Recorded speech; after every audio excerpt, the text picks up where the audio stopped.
How are you? Hello, everyone. So I've just restarted recording. We're recording so that I put the webinar online on YouTube afterwards so that you can watch it whenever you feel like it, and you can watch it in parts because I know my webinars are a little long. So yes, welcome back. So first things first, big news. We switched everybody, as we said, we switched everybody because we're providing free full support for some time online.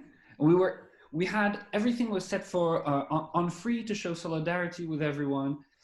It's been difficult for us, of course, as well. So we had Tom and I sat down to make the best plan possible, subscription plan and everything. We launched it on Saturday, but there was a little mistake in my programming. So it's off. So don't you worry. I'm switching everybody to free for another week, basically. Great. So that's the little news. Everybody's earned another week of free support while I work on that. But we're continuing the most important are materials and lesson plans. Okay. So as you know, Tom has been starting to develop lesson plans, and we're going to go faster and faster with those so that very soon we have a whole list of lesson plans for everything we need. Remember, here in types of activities, you can quickly select what kind of activities you're looking for. If it's the regular textbook activities where you fill in the blanks, things like that, we go for P1. P2 are the drilling activities, and speaking activities, P3s. P3s are speaking activities, no preparation. Production, speaking activities with preparation time.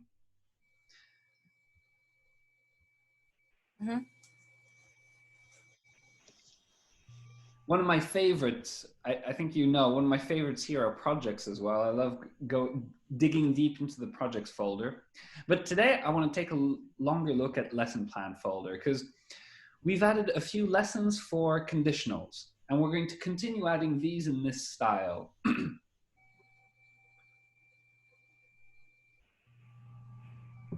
I know some of you have done your Building Fluency course with me, so you probably remember that we have very specific definitions, explanations for conditionals, because quite often conditionals seem a bit daunting, a bit scary to students, simply because the definitions, the explanations are sometimes a bit too far-fetched.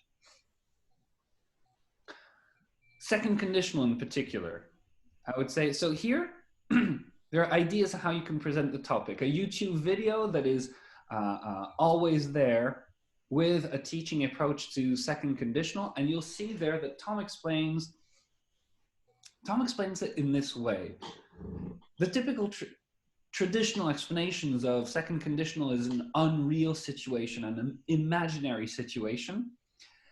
It kind of tends to put students in the idea that second conditional is not a common tense that we use. Typically, people think, when you tell them imaginary or unreal, people think dragons, people think fairies, things like that, magic. Yeah. Second conditional, most of the time, we use it in everyday speech as a very simple tense that we use for advice, for giving recommendations, things like that. We prefer defining it in this way. And there are actually two second conditionals. There's different reality. If I were you, I wouldn't be wasting my Sunday watching Antoine's webinar. I would say walking outside, but no, not really. I would enjoy the day. This is a different reality. I wouldn't, if plus a simple tense, and then would plus a simple tense. And we have different now, which is if plus a continuous tense, and then would plus a continuous tense. So what I said, you would be doing something different, that's a different now. I messed up my example. So different reality, different now. You got practice examples here, basic practice and notes, and the definitions are the same here. The explanations are the same here. I'm not very tall. I'm not a professional basketball player. If I was very tall, I would be. We're very busy. We're very tired. If we weren't busy, we wouldn't be tired. All these are different reality. You'll find the same thing for different now. Sorry, I'll close this one. I'll come back to the lesson plan. But we all know fill in the blank activities for conditionals. What I want to show you right now are fun, energetic activities that are going to build skills and confidence in our students. So there's the good old traditional King of the Mountain. There are loads of King of the Mountains on our website. King of the Mountain is loads of fun. You start from the bottom of the mountain, and you have a certain time to go as high up as you can.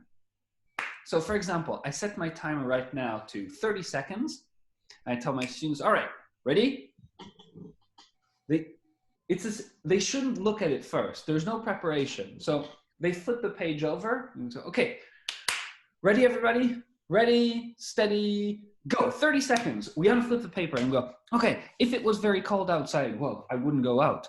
I would study French if I needed to. I would spend more time on my hobby if I had more time. I wouldn't be late if I didn't have to go anywhere. They wouldn't be busy if it wasn't Sunday. If I had more time, 30 seconds over. I did 5. Did I make a mistake? No. Thank you. If there are mistakes, don't worry. When students are building their reflexes like this, it's very likely that students are going to make mistakes. There are 3 types of error correction in class. There's self-correction, peer correction, teacher correction. If a student makes a mistake and you see either of the 2 first ones, if you hear the student self-correct or the partner go, oh, if there's self-correction or peer correction, everything is going perfectly according to plan. Don't worry, don't panic as a teacher, things are going well. They're drilling, they're just perfecting their reflexes. If they make mistakes once in a while and they correct themselves, you're doing your job very well. I would say right now I'm remembering, not fondly, I did take piano lessons when I was a kid. My mom had 3 boys and she was somehow, poor lady, right? She was somehow obsessed with getting one of her boys to be artistic in some way. It did not work out. But we all had piano lessons, and I remember this drilling part of the piano lessons where you're trying to get your fingers to just recognize automatically where the notes are, and to have a direct link between your eyes seeing a note and your fingers automatically playing without you needing to think, oh, wait, so that's a C minor. My C minor is my right hand, 4th finger. It doesn't make sense. You can't do that. But when you're drilling, I remember drilling the piano, I made loads of mistakes. And my teacher, BAM! We're not going to do that. We're not going to do that. That is not the right style of teaching. We simply need to motivate, engage our students to do this drilling in a positive environment. King of the Mountain for conditionals is just brilliant for that. It works like a charm. Students, flip the piece of paper. Again, if you're teaching online at the moment, I'm talking about paper, but we're all teaching online at the moment. Online, you simply just reveal King of the Mountain when they're ready. So you go, ready, steady, go. 30 seconds, reveal, boom. Again, if it was very cold outside, I wouldn't organize a picnic. I would study French if I knew any French people. I would spend more time on my hobby if I had a hobby. I don't. I wouldn't be late if if I had flown here. That's the third conditional. They wouldn't be busy if I did worse than last time. How is that possible? It's loads of fun. It's very engaging, and it pushes the student like that to build reflexes. So that's king of the mountain. There are king of the mountains for second conditional, third conditional. And you heard what I naturally did. You'll see that the more you do these kind of activities where students build their reflexes, make something automatic, you'll see that in second conditional and third conditional king of the mountains, your students are naturally going to make mixed conditional examples. So you don't need to teach mixed conditionals. There's nothing to teach, actually. Mixed conditionals, if students master second and master third, mixing is just a combination of the two. So you don't need to teach it, actually. You drill second, you drill third conditional, and you will see your students, as you're drilling the third conditional, they're going to start putting some second conditional in there, examples. You just note them down, point them out. Does it make sense? Yes, it does. Well, great. You just did something that I didn't even need to teach you. That's how you master second conditional. That's how much you master third conditional. And your student will have this sense of achievement and pride. It works like a charm.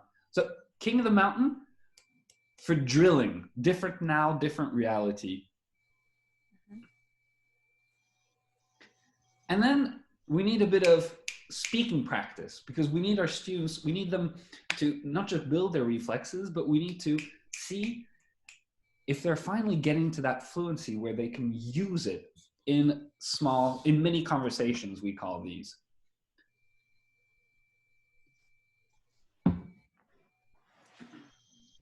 So this activity is really good fun. It's just mini conversations. You know that we have a lot of P3 activities are conversation starters. We need students to just react spontaneously to certain situations. That is the best way they can develop their fluency, and that is the best way we can judge their fluency. I do like production activities as well. But production activities, because students have that preparation time, it's not exactly a test of their fluency. They're not reacting spontaneously. They do have that preparation time, which means that I don't see exactly what they master. You see what I mean? They yes. might be, yes? Yes. When they prepare for the activity, they probably have this intention already. They know, we saw this recently, and they want to show off, which is fine. Let them show off, but it's really a different purpose, a different moment, a different type of lesson. So these mini conversations, we're going to push our students to not prepare. We're going to push our students to just spontaneously react. We're going to give our students some reality cards. Remember the whole point of the explanation, that second conditional is just a different reality.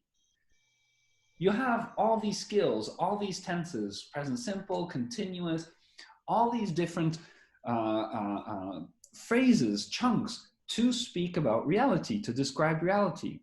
What is the point of second conditional? If it's just an imaginary situation, an unreal situation, it's just an attempt to describe second conditional, but not to give a reason why you use it. We have all these skills to describe reality. Second conditional and I wish are our skills to describe a different reality. And we need to very often. So we're going to give our students reality cards, and in pairs or in groups, they're going to react to these reality cards.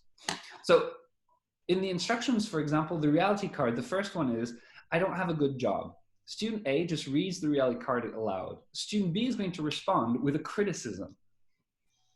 Well, you would have a good job if you spoke some English.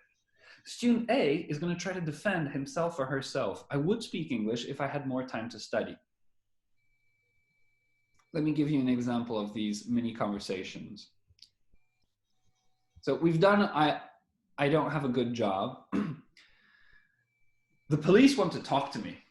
So I just read the card. The police want to talk to me. Student B reacts immediately. Well, Antoine, of course the police wants to talk to you. If you follow the isolation rules, the police wouldn't want to talk to you. Man, seriously? So I have to defend myself against this criticism. That's entirely true. That's entirely true. But if I didn't have to go to the shop, I wouldn't have to break the isolation rules. Ah, true, Antoine, true, Antoine. But if you ordered your food online, you wouldn't have to go to the shop. True, true, true. And we go back and forth like this. So we just start with one simple reality card, and student B criticizes student A. Student A defends himself like this as long as he can or she can using second conditional. I spend too much time on the internet. Well, no, if we do that one, that's definitely going to be another isolation example. I don't know about you, but I really do my best to distract my students from all this at the moment. So I kind of try to refuse any kind of examples or discussions about this. I can't sleep at night. Antoine, you can't sleep at night. Of course you can't sleep at night. If you didn't work so hard, sorry? If you didn't worry so much about your work, you would sleep well or nice. That's entirely true. But if I didn't, don't worry. If I didn't worry about my job, I don't think I would do such a good job. Right. Nothing to add here, I'm afraid. It's no, it's very good. You got into the idea. It's the students are going to have loads of fun with this. Every time I've used it, students really get into the whole thing of, okay, criticizing and defending. I know a lot of our activities often go around some kind of conflict situation. It's not because we're negative at all, quite the opposite. It's because it gives students a very good reason to speak. And as long as you introduce it with a smile and with good sense of humor, students have loads of fun with it. As you said right now, yes, you reacted immediately. I can't sleep at night. If you didn't worry about your job so much, you would be able to sleep at night. Another example, my back hurts. All right, if you didn't sit so much in front of the computer, your back wouldn't hurt so much. Yes, but if I didn't have to stay at home all the time at the moment, I wouldn't just sit at my desk. I'm trying to do a minimum of exercise every day. Mm-hmm. It's not working out, honestly. I'm not very good at that. If you did more exercises, you would feel better. I'm sure I would. I'm sure I would. Yes. If you're saying if I did more exercise, I would feel. Yes, yeah. I'm sure I would. At the same time, if I did more exercise, when would I find the time to give a webinar? So you see, students are going to have loads of fun just playing on the words and finding excuses. Of course, they're not always realistic. I'm sure I can find 30 minutes to do exercises and still continue giving webinars, right? So this is loads of fun. I've learned something new and I can do it, for example. It's really good fun.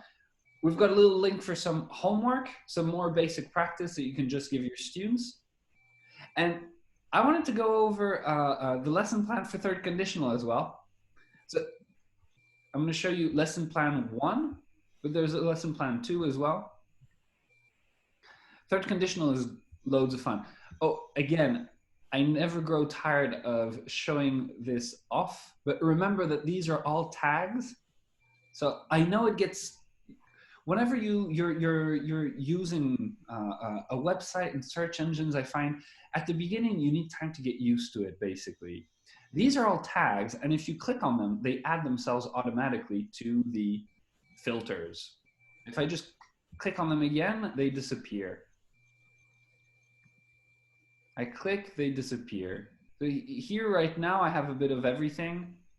Oh, I like first conditional. I want to teach first conditional. I click on first conditional, it adds to the filter. Then I see different levels. I'm like, A2, B1, no, that's too easy for my students. I only need B1, B2. I click on B1, B2, it adds itself to the filter. I'm only looking for drilling activities. Okay, I click on P2, and again, it just filters and filters every time more and more. And if I click again, something that is already clicked, it unclicks. So let's get back to our lesson plans. We were on, sorry, why am I at skills? I should be here in type of activity. So lesson plan, and I wanted to talk about the third conditional one. What I love about the explanation of second conditional is a different reality or a different now, is that it blends in perfectly with third conditional is what? Different past. It is a very consistent and very simple explanation that doesn't go in the details of all the different cases that we use when we use second conditional, third conditional, things like that. But it's a much better logic for students to quickly automate the form, and they'll learn through exposure, they'll learn all the different scenarios. So here, third conditional similar. The first link is always a video with grammar explanation, board work, and things like that. In this video, it's Tom again. He goes over teaching tips, how to teach third conditional using this logic, different past. I highly recommend it. Check it out. Thank you. Second link, as usual, we want to check understanding, so basic practice and notes, like for second conditional. You have this in PDF format with the form, the explanation, lots of examples, as you can see. I applied for the job, I got the job. If I hadn't applied for the job, I wouldn't have gotten the job. Captain Obvious, right? The store didn't have milk, I went to another store. If the store had had milk, I wouldn't have gone to another store. She became a writer, she didn't finish university. If she hadn't become a writer, she would probably have finished university. So different examples and 4 pages of exercises like this, okay? They become more and more difficult. I like this one. The second page, they were mainly fill in the blanks where the students are just going to focus on the form. But here we already have exercises, written exercises where students can focus on the idea. This is Larry. He has made a lot of bad decisions in his life, unfortunately. And right now you see on his face, you can see the sorrows and the self-reflection. So Larry is thinking, he started a business because he wanted to make a lot of money. If he hadn't wanted to make a lot of money, he wouldn't have started a business. He decided not to hire a lawyer because he thought lawyers are stupid. If he hadn't thought lawyers were stupid, he would have hired one. He stole from his business partner, so he went to prison. He was disrespectful to the judge, so the judge gave him a maximum penalty, and he got into a fight with a guard because he called the guard stupid as well. Maybe he thought the guard was a lawyer. So it's just good fun. This is still a P1, fill in the blank type activity, but you see the students are already playing a little bit more with the concept. Oh, I've got to delete this last page. So coming back to our lesson plan. Now, what just happened?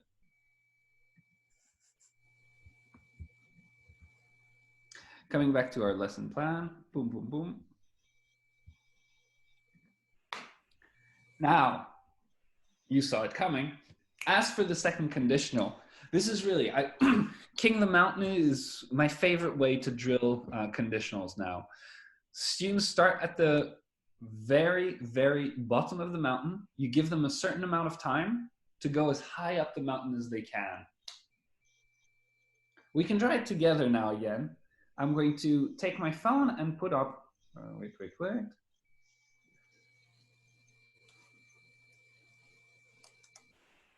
I'm going to put 45 seconds.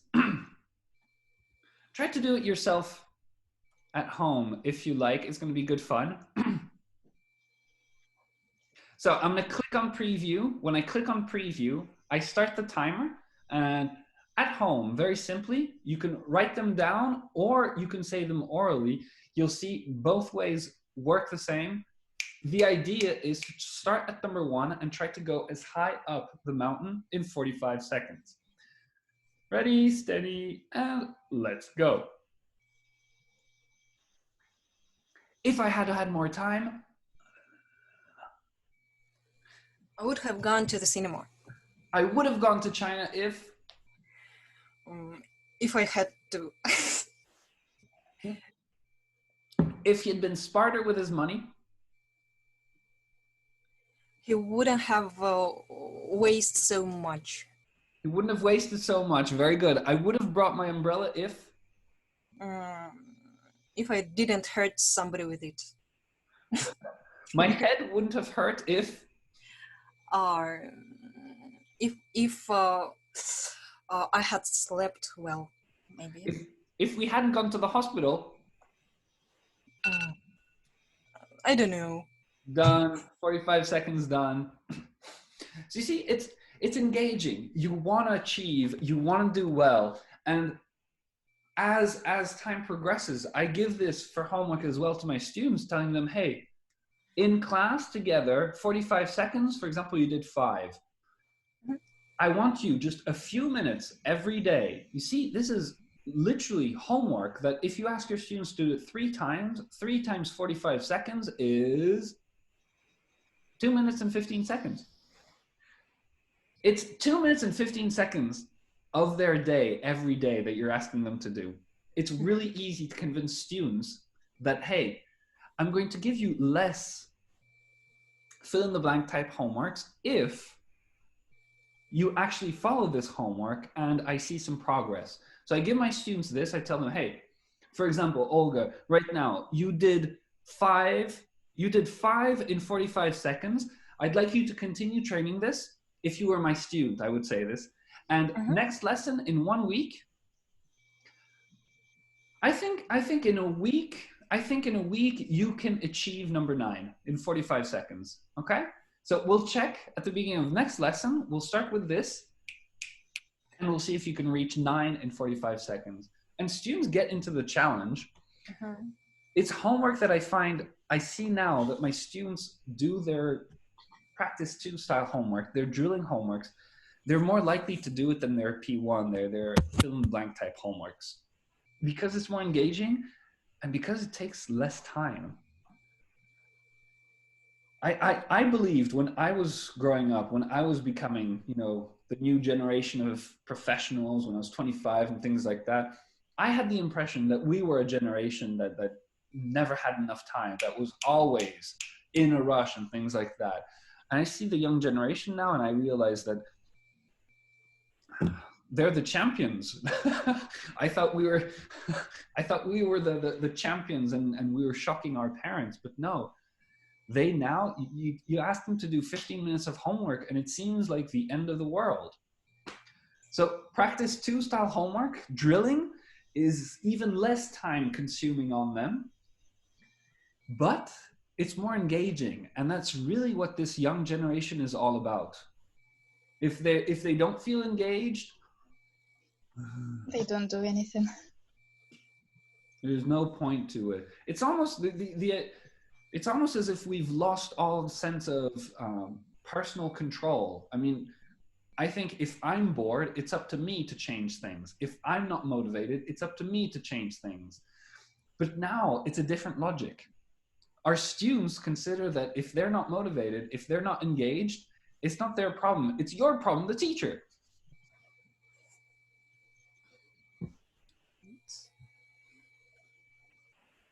I love P2s. So this King of the Mountain is going to work like a charm. And do you remember your example for number 2? I would have gone to China if, what did you say? Do you remember? If I had to? Is it a third conditional? No. You naturally produced a mixed conditional. Yes. I love that about these King of the Mountain activities, because really, there's no need for you to teach mixed conditionals anymore. If you do this well enough with second conditional and with third conditional, by well enough, I mean, we know that we can't teach a skill in one lesson.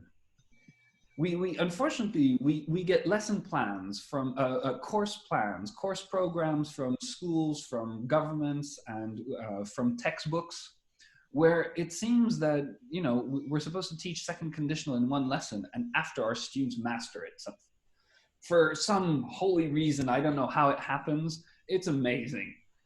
We teachers know it doesn't happen that way. So by well enough, I mean, if I just do one lesson with second conditional, and even if I do King of the Mountain really well for 15 minutes with my students in one lesson, if after that we never do second conditional King of the Mountains again, they're going to forget it slowly. It's going to filter out. So I do regular King of the Mountains. Even if the lesson is not about second conditional, it can be a fun warmer for the lesson. It can also be what we call a contingency activity. Contingency activity is that activity that you have up your sleeve, just in case something doesn't go according to plan in your lesson. If you have less time that you planned, or if suddenly you have 5 extra minutes because, I don't know, students didn't do their homework, so you didn't spend 5 minutes correcting the homework. For whatever reason, a contingency activity is one of those activities that you can pull out of your sleeve and go, don't worry, I know we're going off lesson plan, but I'm ready to go off lesson plan. So King of the Mountain is a good contingency activity as well, that you can just pull out just to do 5 minutes extra work in the lesson.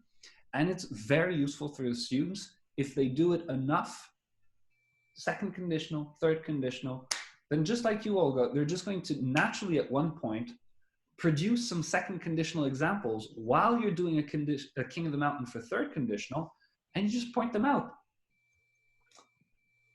You surprised me. You surprised me. Like, it's, wait, but is it according to the formula we discussed? No. But it works, and your students are going to naturally tell you, yes, it works. I love it. So let's move on in our lesson plan. So we've seen some fill in the blanks, some presentation support, and then this practice 2, drilling type activity. Now let's get into speaking activity. Again, criticize and justify. It's going to be similar to second conditional. But this time, basically, we're going to give them a problem in the past. So it's really good fun. Look in the procedure, in the instructions. So you put the students in pairs, and student A takes a problem card. A reads the problem card aloud. I forgot my friend's birthday. Student B criticizes A using third conditional. If you'd written down in your calendar, you wouldn't have forgotten your friend's birthday. A responds to justify his or her mistake. If I hadn't been so busy at work, I would have remembered. And the students switch roles and they continue playing like this.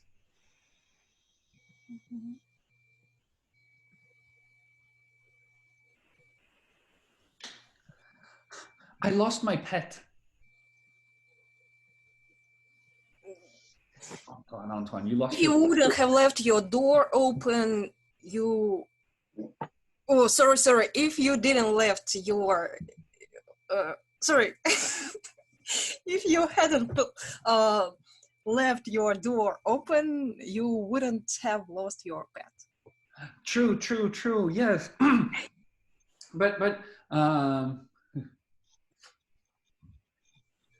Wow. but remember, it was on that day when you needed so many things from the shop, and you kept going in and out of the door. So if you hadn't needed to go back and back again and again to the shop, I wouldn't have left the door open like this. It was your fault. My fault? Your door? Exactly. It's so remember the good fun with role play is that you need to invest yourself fully into it. But if I hadn't waited for you, I wouldn't have left my door open again. You're absolutely right. You're absolutely right. I know. I'm so sorry. At the same time, you had to wait for me just because. Just because you couldn't carry all those bags from the shops on your own. If you hadn't bought so many things at the shops, I wouldn't have had to carry your bags, and you wouldn't have had to wait for me. Okay. So maybe it's better to go and look for the pet somewhere. Exactly. At one point, so this is typical practice 3, short speaking activities where we react spontaneously, and at one point the students naturally close. After 3-4 iterations, they naturally go, okay, either we agree to disagree or we make peace. Yes. I failed the test is a terrible one for students to have to do. We, the teachers, always have tons of criticism ready for that. So this is called simply criticize and justify. As you see, it's number 1. There are lots of them. So let's get back to our lesson. There we go. And again, more homework. Homework. No homework, please, Anton. We remember your homework. It's difficult. I like giving homework. I find we remember. Homework. I don't understand the parents who think they can have their kids just, well, if their kids have lessons every day, of course, then yes. But if you have students, if you see some students only once a week, no homework means they don't do any English in the meantime. So lesson plan 2 for third conditional. So this is like a kind of revision activity, a revision lesson plan. You remind the students of the form and the rule, and really there's no point in teaching it again. You've taught it before. They're reviewing homework from the previous lesson, things like that. But another style of practice 2, another style of drilling activity that I wanted to show you. Instead of King of the Mountain, you can also do card flip. A card flip for conditionals works like this. Each card is a situation card. So student A takes one of the cards, I missed my train, and student A makes a third conditional based on that card. If I hadn't missed my train, I wouldn't have arrived late. If I hadn't woken late, I wouldn't have missed my train. And students continue like this. Boom, boom, boom. You can have the students connect the cards, but it can be pretty challenging. I didn't sleep. If I hadn't slept, I would have been more energetic for my webinar. I ate a big lunch. If I hadn't eaten a big lunch, I wouldn't have been so sleepy during my webinar. I ran as fast as I could. If I hadn't run as fast as I could, I wouldn't have been so sweaty during my webinar. The electricity went out. If the electricity hadn't gone out, I would have been able to finish my webinar, etc. I like feeding students examples to show them that, yes, you can really do these easily with practically any example you like. So you see, this is a similar principle to King of the Mountain. To add the stress part, all we can do here is just put a timer and ask students to go as fast as they can through the cards.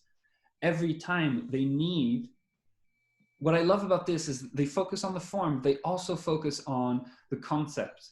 they have to be able to very quickly read a situation. This is reality, so I need to switch it from negative to positive or from positive to negative. I didn't do my homework. If I had done my homework, da da da. I studied hard for the test. If I hadn't studied hard for the test, it becomes a reflex. This is reality. I quickly do a negative version of the reality because I am describing here a different past. I didn't see the dragon. If I had seen the dragon,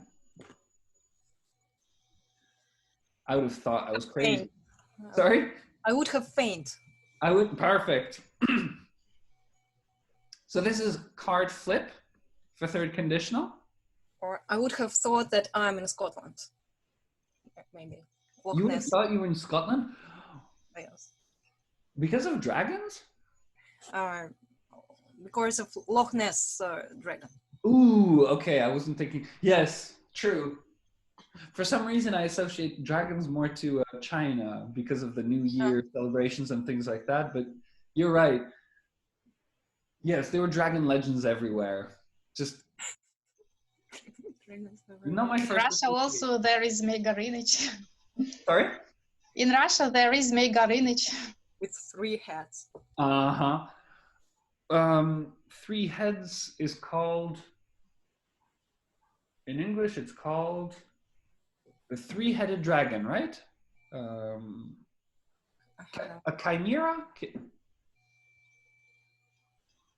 Chimera. Something like that, I think. A chimera. What's it called in Russian? Zmei Gorыныch. Zmei Gorыныch. Yes. I forget. There is a word in English. It's a mythological creature. There's a word in English for that as well. A dragon with 3 heads. Yeah, maybe I shouldn't. It'll be our homework for next webinar. No. Longer speaking activity for our third conditional. Well, we thought maybe for once, instead of just doing criticizing all the time and conflict situations, let's give our students a bit of fun with a success story now. So the situation here is that one student is successful in some field and the other student is a journalist who wants to understand more about how this person became successful. You know those type of interviews,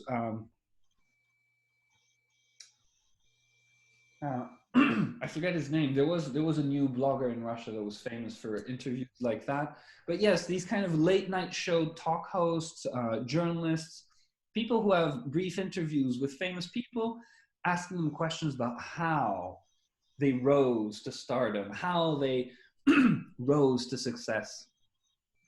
So the procedure, you put the students into pairs or small groups, and student A is a successful professional, student B is a journalist. Student A chooses a number 1 to 6. Based on that number and the profession chart, that is the role that that student will play throughout the activity. So look, you have the profession chart. The students can be famous, successful musicians, scientists, inventors, basketball player, farmer, and business person. They just roll a die and it tells them who they're going to play. And then student B takes 2 or 3 past fact cards. Based on the past fact cards, B is going to question A, and A is going to answer those questions, hopefully referencing a different past with third conditional, maybe mixed conditional. It's very likely here actually that your students are going to use all conditionals, second, third, and mixed. So for example, the journalist, tell me about the awards you have won recently. Successful professional. If my parents hadn't supported me, I would not have won any awards. Also, if I hadn't been so talented and smart as a child, I wouldn't have had the opportunities that I had. It's really good fun. Students are going to have loads of fun with this. These past facts. This person did not do very well at school. This person showed lots of talent at a very young age. You heard something about a teacher who was very helpful to this person. This person always talks about how lucky he or she was. Antoine, tell us more. Tell us more. You're a very famous and successful basketball player, and we've heard you always talk about how lucky you were. Yes, you're absolutely right. If I hadn't been this lucky, I probably would never have become a famous and successful basketball player. I mean, let's face it. First of all, look at me. Look at me. I'm not at all a natural athlete or anything, but but Michael Jordan bought the house when I was a kid. Sorry? You're very jumpy, maybe. That's why you can play basketball. Yes. And I jumped every day with Michael Jordan. If you see how lucky I was? If Michael Jordan hadn't bought the home next to mine, the neighboring house to my parents, I wouldn't have learned all these wonderful things from Michael. Be like Mike. So the students are going to have fun playing basically talk show hosts. I had fun. I had fun with some students. Actually, they actually played. They had a Вечерний Urgent card, so they were all of a sudden I'm Urgent, and they had fun interviewing each other. You can play this success story activity with more than just professions. You can have the students say famous people. So you're a musician, say a name. And the student says the first, Freddie Mercury. Okay, you're Freddie Mercury being interviewed. Scientist, name. Ooh, Stephen Hawking. Okay, you're Stephen Hawking being interviewed. Yes? It's good fun. So this is success story. And finally, as usual, some extra practice for homework. Again, as I said, matching, memory, things like that. Just some simple fill in the blanks, make the questions, things like that for our students to have lots of homework and not get bored at home. So these were the 3 lesson plans I wanted to talk about today. It was pretty fast, but we did well. Second conditional, we've got 1. The second one is coming. Third conditional, we have 1 and 2. And remember last week we talked about all the present perfect ones. There's a new one for past perfect. You'll see it's very similar to the lesson plans for present perfect. The logic is very, very much the same.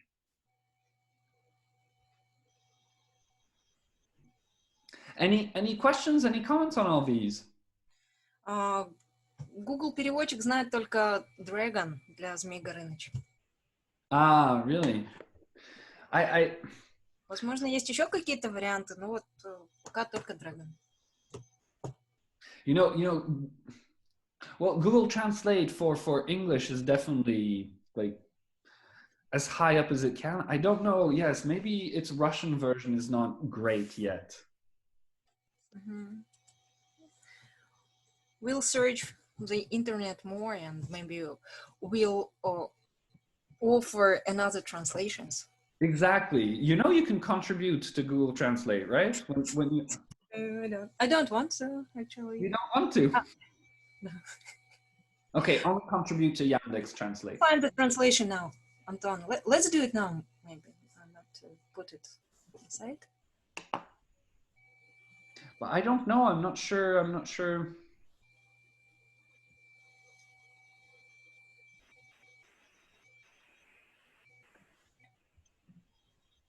So how did you write that? Змей Горыныч. It's a name. Змей что? Да, Горыныч. Горыныч. One word? Uh-huh. Ah, like this. No, 2 words with a hyphen. Right. Mm-hmm. Just dragon. Yes. Mm-hmm. What if we do the same in another translator? Yandex? Yes. Mm-hmm.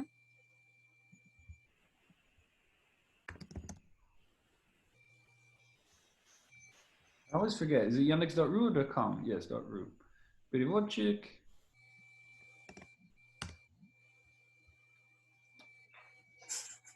Змей Горыныч. Калькирование, да? Просто кальку сняли. Yes. I think, look, what if we do, there was something like this. Three-headed dragon, maybe. Oh. No, that's different. No, wait, a chimera is not a three-headed dragon. What is it again? Maybe we might leave it as it is, like with Baba Yaga. What do you have for Baba Yaga? No, for sure there's no Baba Yaga. You're absolutely right. Yeah, Zmei Gorыныch, yeah, sounds cool. Because it's still something specific, isn't it? You're absolutely right. There are a lot of these characters are not translatable. Well, any questions and comments on the activities? Got carried away with this. Thank you so much. It was really educational and inspiring as well. Perfect. Thank you. Thanks a lot. Thank you. So we're going to continue developing lesson plans throughout the week. And more activities. You know that, yes, you can never stop us. It's new activities come every week. The activities are very inspiring. Thank you. Can we see a recorded webinar? Yes, it's recording. I'll edit it this afternoon and add it on YouTube so that you can come back to it. Thank you. Absolutely. And yes, I want my students come back to school to teach them with these new ideas. You're not teaching online at the moment? Yes, but only the students of the fourth form, younger students. Okay. I don't know yet. For now, what is going to happen is still a bit of a question mark. Whether they're going to prolong school in June, I don't know yet. I doubt that they will prolong. Maybe they will shorten down the period of study this year. Till the end of April, and maybe that's all. Maybe. But our students are going to lose so much. So this is, for example, this is a strategy of communication we've been using with our students, because a lot of parents are a bit worried and are not sure what to do, what's happening at the moment. And I know online teaching can be a bit difficult and less motivating for some students, but we tell the parents, look, don't think about it as if just your student is going to lose 1 month, just April, because if there's no English for your son or daughter in April, if we cancel May as well, then summer is going to start and they're not going to have English for June, July, August as well. That's 5 months out of 12 in 1 year. 5 months of no English, you're basically saying that you're canceling the 7 first months of English, because whatever they learn during those 7 months of English, after 5 months of nothing, you practically have to start again. So instead of losing, parents think they're losing 1 month of English right now. No. Your kids are almost losing an entire year.